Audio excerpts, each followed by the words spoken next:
Hello!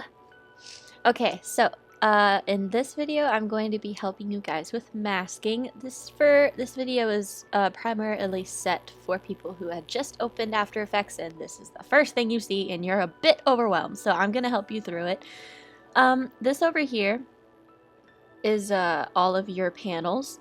You have information, I don't use this much, but preview I use. Effects and presets, this is important, so you're gonna have to keep this open. Paragraph, character, this is all for text here. And then of course there's brushes and paint. So to open them you just click on it. Whoop, and then to mess it up you do that too. But anyway. So over here is where you put all of your project stuff.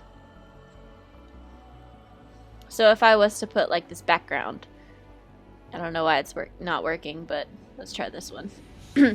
Then it would be in that background. And then you just bring it down here, and there it is. Now this here is your timeline. This is your timeline. These are all your layers. You're gonna have more than one layer here. Like if you pick another background and you drag it down, there's another layer on top of that. You can change around how they work. Like how, like on top of them, I'm explaining this bad, I'm sorry. You can change if they're on top of each other or if they're below each other just by dragging them, like drag it down. And to make it bigger, you can you see these little squares on the sides of the picture. You just hold down shift to make it the same height and width, and then just whoops, but click and drag and then hold down shift. See, if I don't hold down shift this happens, but if I hold down shift I can go anywhere and it'll still be the same shape. So anyway, that's how you do that. I am going to get somewhat of a good mask so that you can see how easy it is sometimes, because sometimes it's just not easy. But I'm going to use Tarzan. Because I know exactly what I'm going to use. Okay, Tarzan. There he is. Smile. Okay, let's use this one. So I've already have this mixed out. So I'm just gonna use Nita instead because I have to. This is ridiculous. Okay, so you'll see like where the green screen is, there's usually a background. But I wanted to put this in here so you guys can know how to color key as well. So when you're keying, I'm just showing you the basics of After Effects. If you're keying, you go up here to Effects and Presets and you put in key. You can use key light or color key, but I recommend key light because it gets out all of the green and it doesn't leave any behind.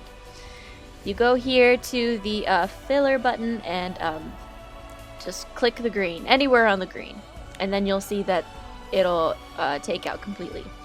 You can see like there's an outline of the green and where it stops. So to fix that, you go back to Effects and Presets and you tap in Matte. And then you go to Matte Choker, which is right here. Double click that and then it'll take out that whole thing and you have a clean mask right there.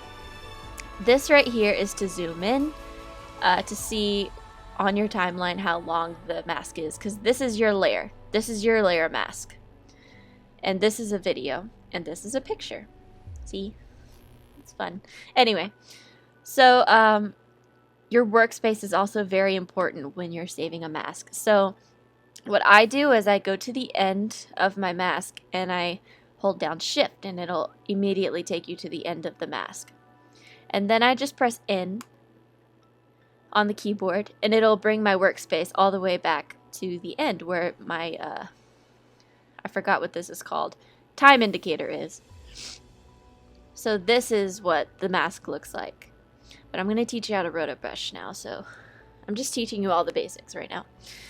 Anyway, if I were to take out this and this, okay. So Rotobrushing, a lot of fun. It's this button up here that has a person and a paintbrush. It's the Rotobrush tool. You have to once you click on that, you double click on your mask or what you want to mask. And then you just click and drag what you want to be in the, like, as the mask over the character. Now, as you can see, this is going pretty simple because there's green behind it. But if there wasn't, then you would have to go around and, let me mess up for a second. See, if it looked like this, see that green part is, we don't want that in there. So this purple is showing what is in the mask already. So if you wanted to take that out, it's not going to work because I purposely made it that way. But you hold down the Alt button or the Option key and it turns red. This red indicates that you want to take it out of the mask. So if it, like, you see this part of her hair, if this was like in there like that, it would look like this. And we don't want it to look like that. So we would have to go in and alt that. But also there's, to make it smaller so that it can fit, you hold down, I think it's Control. But it may be different for you. But it's the button next to the Alt key. Oh, it's Control. Yeah, it's Control. I was right.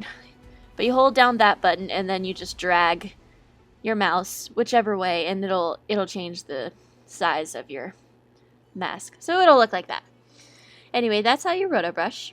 And you have to. I open Preview while I Rotobrush so that I can go to the next frame, because you have to do this with every single frame, and it'll usually follow each time that you mask something. Like, see, it'll follow as she moves. Like, see, it already messed up somewhere. I'm pretty sure. You can see it barely right there, but there's some green right here, so you would Alt and then get rid of that. And it's basically just doing this until you think it looks good.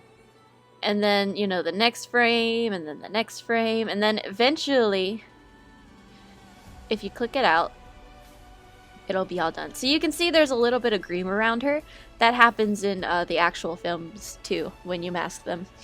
You go to Shift Edge here in your effects controls, and you bring it down. You also have to bring up feathering a little bit, but just a little bit, because if you bring it in too much, it'll look really bad. But yeah, that's what it looks like. That's how you Rotobrush and key, and those are the basics. Anyway, if you have any other questions... Oh, one more thing. This is down here. You see these little effects down here. So it's an eye, audio, and solo, and a lock. So this prevents you from moving it, from changing it. That's the lock. That's what it does. The solo, if you click that, it shows the only, like, the layer as, you know, it is without anything else.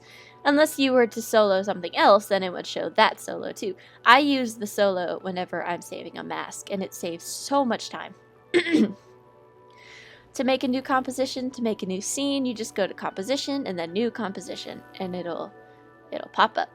Anyway, so thank you for watching, and I hope you have fun editing. Bye!